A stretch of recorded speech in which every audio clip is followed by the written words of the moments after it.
अब से कई साल पहले राजा महाराजा जादूगरों की दौर की बात है। घने जंगलों में एक जादूगरनी का किला था। लोगों का कहना था कि वह जंगल खौफनाक परिंदों जानवरों और ड्रैगन से भरा हुआ है। जादूगरनी बहुत जालिम थी। अपने आसपास के लोगों पर अक्सर हमले किया करती और लोगों का बहुत जानी और माली नुकसान करती थी।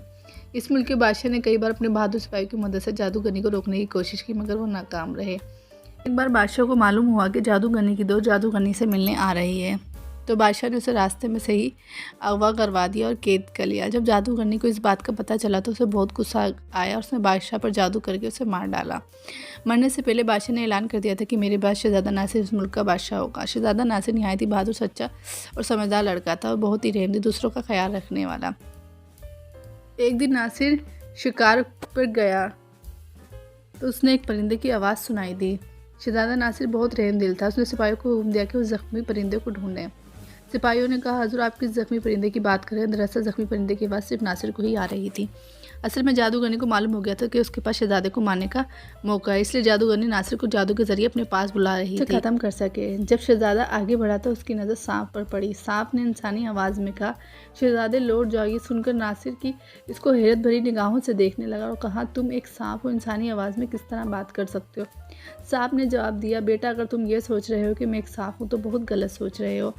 मैं भी तुम्हारी तरह एक इंसान हूँ। मुझे इस जालिम जादूगरनी ने सांप बना दिया जो इस जंगल की रानी बनी हुई है। वो तुम्हें भी अपनी तरफ बुला रही है ताकि तुम्हें मार सके। इस तरह शहजादे को जादूगरनी के इरादे मालूम हो गए। सांप ने शहजादे को यह भी बताया कि जादूगरनी को कैसे मारा जा सकता है।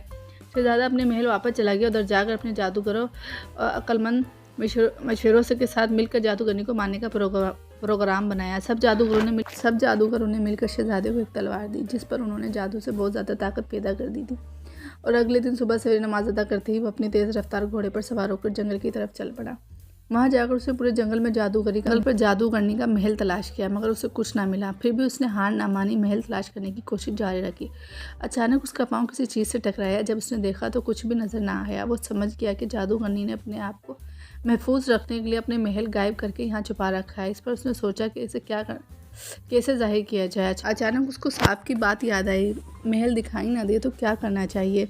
उसने ज़मीन पर फ़ौरन ही तेज़ पाँव मारे और ज़मीन नीचे हुई और महल वाज़े दिखने लगा। लेकिन महल के ऊपर कई पहरेदार थे जो जादूगरनी की हिफाजत करते थे। शहजादा दरख्तों के पीछे छुप छुपा के महल के अंदर होने की कोशिश कर रहा था कि एक पहरेदार की नज़र शहजादे पर पड़ गई। वो अपने ड्रैगन पर सवार इसकी जानिब बढ़ने लगा।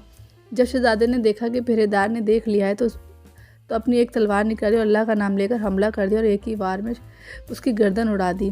पहरेदार की चीख से दूसरे पहरेदार मुतवज्जा हो गए और अपने ड्रैगन पर सवार शहजादे पर हमला करने लगे। बाहर से शोर की आवाज़ सुनाई दी, जैसे उसके पहरेदारों को कोई मार रहा हो, और भागा भागी खिड़की के पास आई।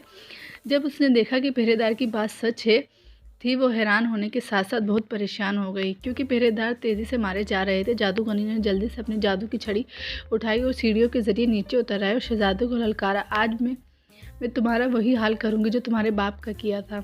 शहजादा निडर होकर उसकी तरफ बढ़ा और दोनों के बीच बहुत लड़ाई हुई। आखिरकार जादूगरनी ने अपने जादू की छड़ी से शहजादे की तलवार तोड़ दी। अब शहजादा निहत्था था और परेशान हो गया।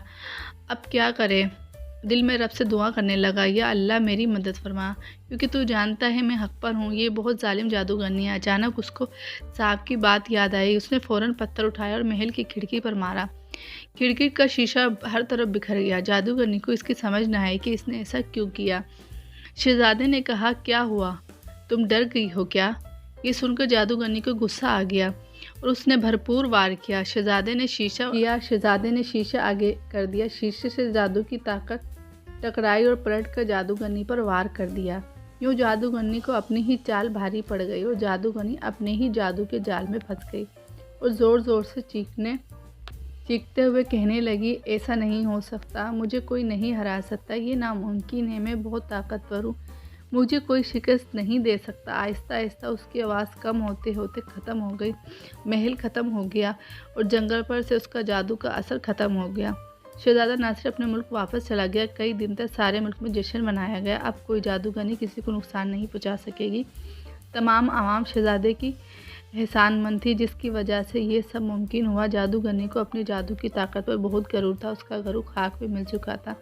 सच कहा है, गरूर का सर नीचा होता है। शुक्रिया।